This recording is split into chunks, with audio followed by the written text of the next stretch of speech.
Dan saudara, terima kasih Anda masih bersama kami dalam Aceh hari ini. Informasi selanjutnya, mutasi virus corona dari Inggris atau B117 sudah masuk ke Indonesia. Hal ini disampaikan oleh Wakil Menteri Kesehatan Wamenkes Dante Saxono. Berikut informasi selengkapnya.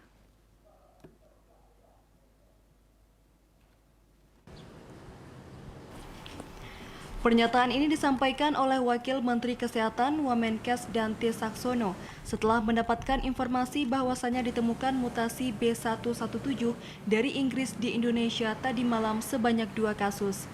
Mutasi virus itu diketahui pertama kali ditemukan di Inggris dan kini telah menyebar di lebih dari 33 negara.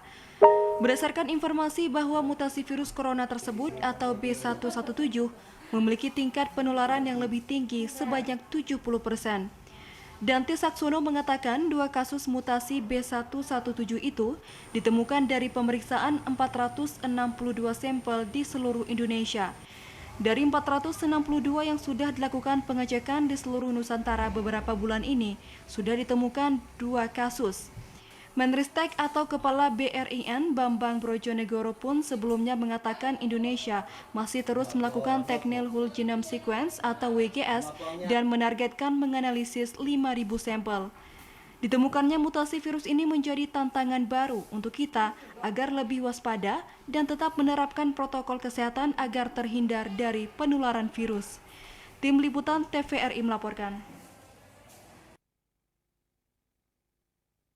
Tahun Corona di Indonesia, Wakil Menteri Kesehatan Dante Saxono Harbuwono melaporkan temuan 2 kasus mutasi virus corona atau B117 asal Inggris di Indonesia. Hal ini menjadi kasus pertama di Indonesia sejak varian tersebut mewabah di Inggris September 2020. Untuk mengetahui lebih jelasnya mengenai virus ini, saat ini kita sudah terhubung langsung dengan Abid Humaini selaku Ketua IDI. Langsung saja kita sapa beliau. Halo, Assalamualaikum. Pak Humaini. Waalaikumsalam warahmatullahi wabarakatuh. Baik, langsung saja Pak Humaini, masuknya mutasi virus corona dari Inggris ini akan membuat tantangan masyarakat Indonesia khususnya Aceh dalam menghadapi pandemi COVID-19 semakin berat. Bisa Anda jelaskan bagaimana kronologis ditemukannya kasus terbaru ini, Pak Humaini? Ya, jadi kalau kita bicara terkait dengan virus, karena virus ini adalah sebuah makhluk hidup, ya mikroorganisme makhluk hidup yang juga mempunyai sifat fisiologis yang bisa beradaptasi dalam kondisi apapun gitu loh. Sehingga mutasi virus ini menjadi satu kondisi yang secara alami akan bisa terjadi.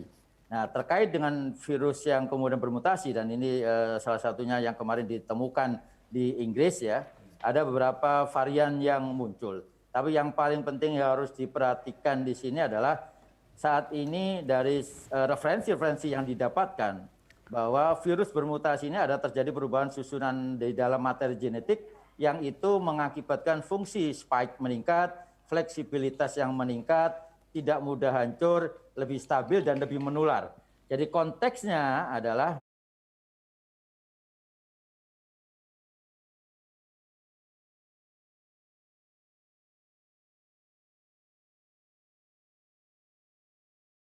pada saat kita bicara di sini adalah bahwa varian ini diduga memiliki kemampuan transmisi atau penularan yang lebih tinggi dibandingkan varian yang lain.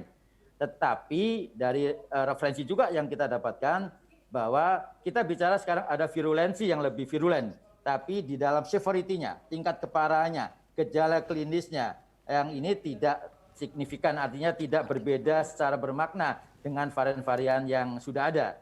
Jadi tingkat keparahannya tidak akan lebih parah daripada yang sebelumnya, tetapi varian ini memiliki kemampuan transmisi atau kemudahan di dalam menularkan. Nah, ini yang saya kira menjadi satu perhatian bagi kita, sehingga upaya yang tetap harus kita lakukan adalah mematuhi protokol.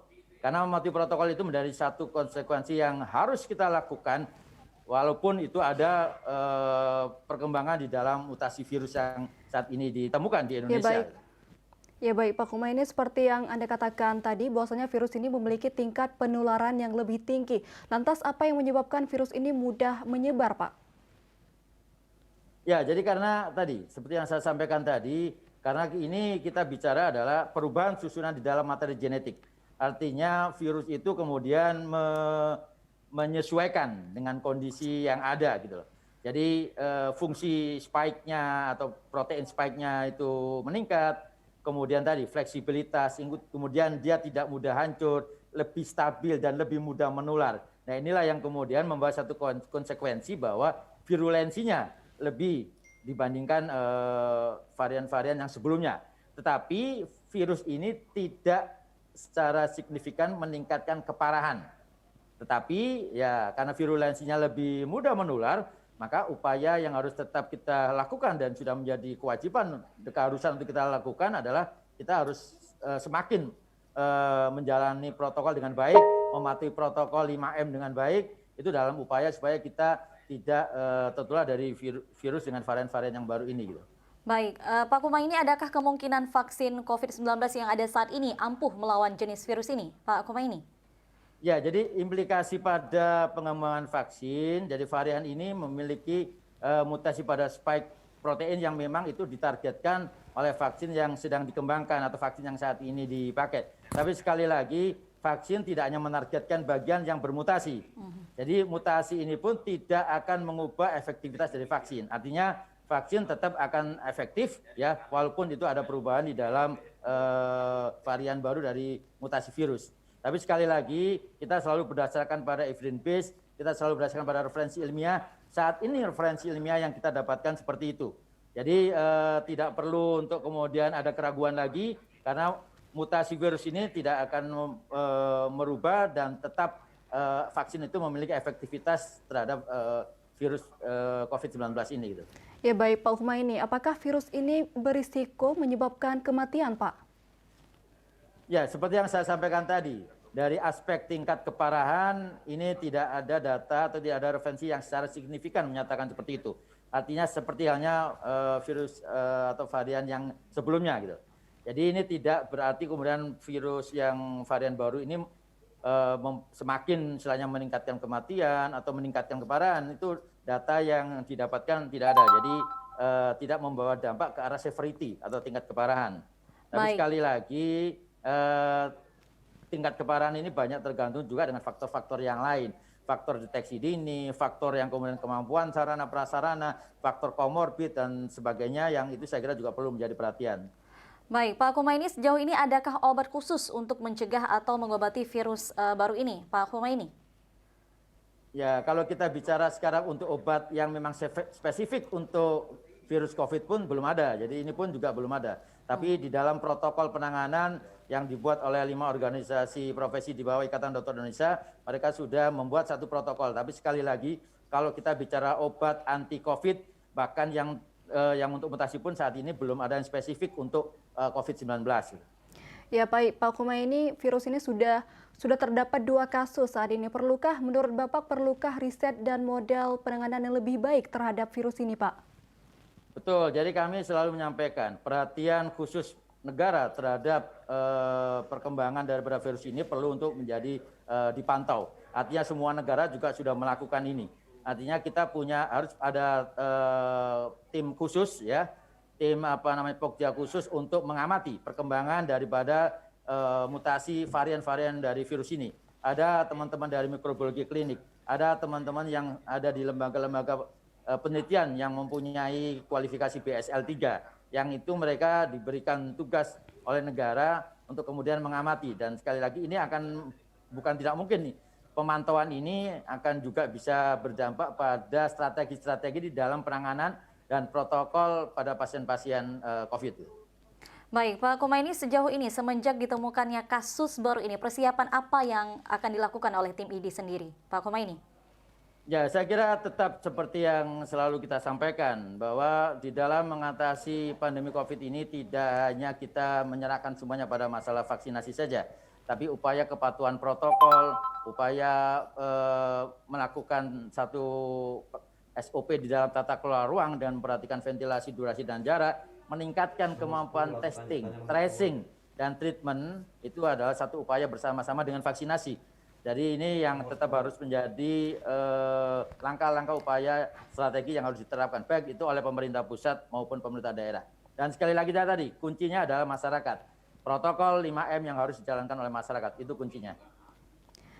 Ya baik Pak Kumaini, untuk sekarang ini apakah sudah diketahui berapa lama virus ini dapat hidup di permukaan benda Pak? Ya, data yang disampaikan untuk durasi mungkin saya belum bisa menyampaikan karena belum mendapatkan data tersebut. Tapi yang jelas fungsi ini lebih bertahan ya, karena tidak mudah hancur dan lebih stabil. Tentunya ini membawa satu efek dia lebih mudah bertahan lebih lama di permukaan yang itu bisa menjadi sumber penularan. Baik, Pak Kumaini, ini terakhir Pak, apa pesan Bapak kepada masyarakat dalam menghadapi virus baru ini? Ya, jadi prinsipnya yang pertama kita tidak bisa mengintervensi virus. Virus adalah makhluk hidup yang dia akan melakukan satu upaya secara fisiologis beradaptasi. Dan salah satu konsekuensinya adalah mutasi. Oleh karena itulah upaya yang tetap harus kita lakukan adalah terlepas dari virus akan bermutasi, tapi yang bisa kita lakukan adalah terhadap kita. Jadi personal awareness, perhatian kita dari masyarakat untuk mematuhi protokol menjadi kunci utama untuk kita bisa menyelesaikan pandemi. Walaupun itu virusnya bermutasi. Jadi tidak usah terlalu panik dengan adanya mutasi virus, tapi yang paling penting adalah kita harus mematuhi protokol 5M, melakukan upaya ventilasi, durasi dan jarak, kemudian meningkatkan kemampuan testing, tracing dan treatment dan vaksinasi. Rumus 5M plus VDJ plus 3T plus vaksinasi ini adalah satu rumus yang harus kita lakukan bersama-sama untuk menyelesaikan pandemi COVID-19 di Indonesia ini. Baik, terima kasih atas waktunya Pak Kumaini yang sudah meluangkan waktunya bersama kami. Tetap semangat dan selamat bertugas kembali. Dan saudara, kita beralih ke informasi selanjutnya.